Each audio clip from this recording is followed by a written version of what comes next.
In this video, I'm going to teach you how to restring your pill. And you will want to restring your pill just for a variety of reasons. Maybe you want a different color string on it, maybe your string broke or it's gotten dirty, or maybe you want to adjust the length of the string. All of those are great reasons to restring it. And so it's pretty easy to do. What you're going to want to do first is get your pill and take the string off of it. You can cut the string off the node and cut it out of the cap, and you'll find that your cap has a bead inside of it. And you'll want to hang on to that bead.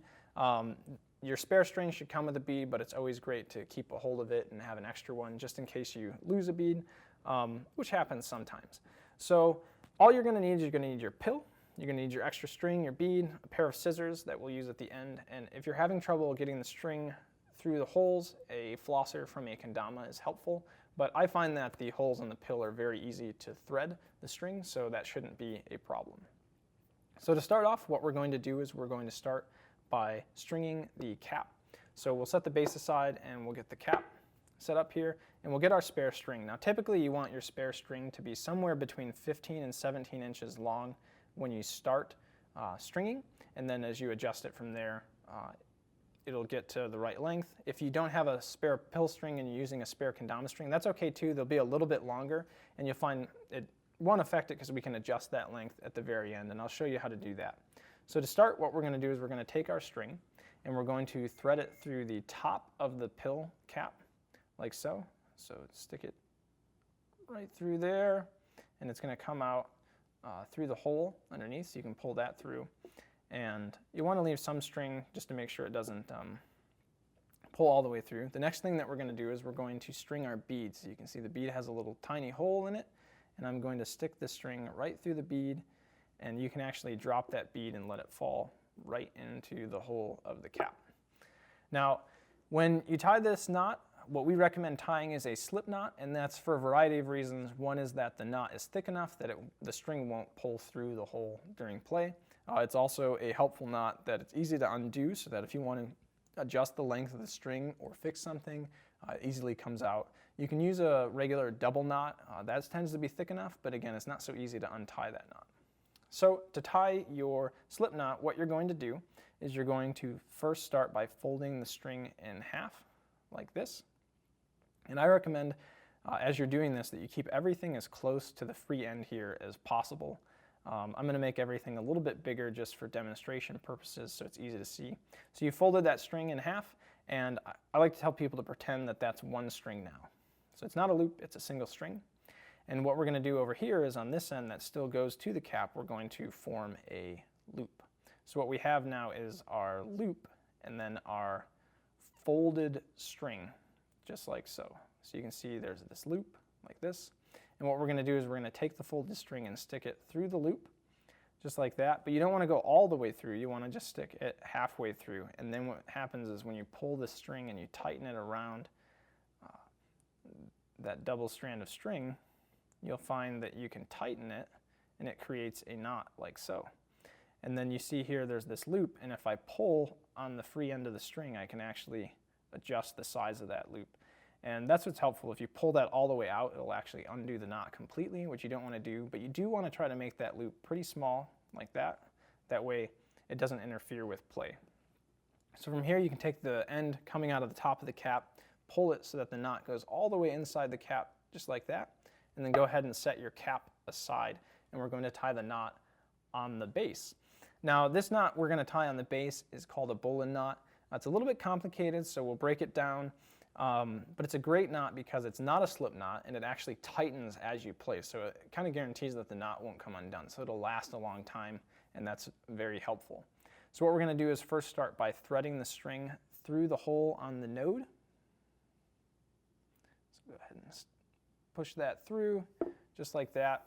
And again, you're going to want to try to tie the knot as close to the free end as possible the whole time, but I'm going to make everything really big again just so that you can see how everything looks. So to start, we have the string coming from the base to the cap, and we're going to make a loop with that. So we're going to form a loop, and you can see when I formed my loop that I have specifically made the string coming from the base out of the node here is on top, like this.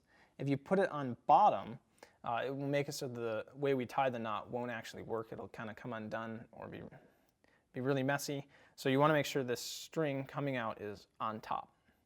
And then from here we have this free end also coming out of the other side of the node. And what we're going to do is we're going to come underneath this loop and thread it through. So you don't want to come over top. You actually want to come from underneath through the loop with that free end.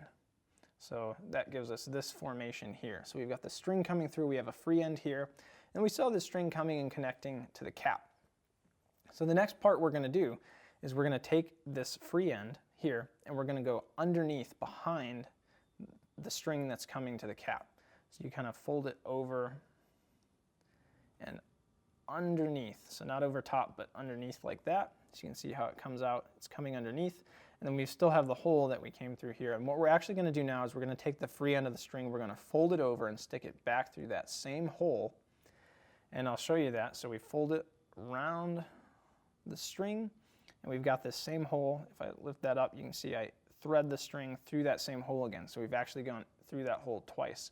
And from here, you can see we've got the string coming out of the cap. We'll use that to help pull it tight. And we've also got this free end of the string, and there's another string here that it's parallel to. When you pull tight, you'll actually want to hold both of those and pull tight. But you might find your loop is really big around the node, so you may need to adjust it. So to do that, you kind of have to pull just this string here, kind of create some length, and then pull the string here to tighten it up. It takes a little bit of work to kind of get the string close to the node. But if you work at it, it'll do it. And then what you're going to find here is once the knot is finished, it's tied all the way. We've got it nice and tight. There's still, as you can see, a little bit of space between where my knot is and where the node is. And that's so that the string can move freely on the node. If you tie it too tight so that it is tight against the node, it'll interfere with play and the tension of the string. So you do want just a little bit of space there, just like that. And you can see there's a little extra tail there, but I'll show you how to trim that in a minute. So once you've done that, you might want to play around with your pill a little, make sure the string is the length that you like. If you need to adjust the length, you'll leave the bowline knot right in place. You're actually, if you want to make it longer or shorter, the way to do it is to undo the slip knot and retie that. Once you've gotten it to the length that you want and you're satisfied with it, what you can do is trim off these little ends. So a lot of times the end on the bowline knot, if it's short, it doesn't really matter much, but I still like to trim it just a little bit like that.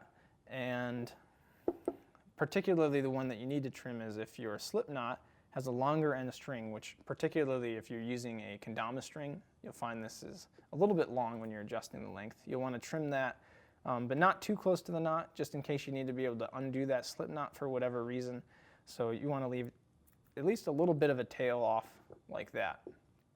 And once you've done that, that is everything that you need to string your pill.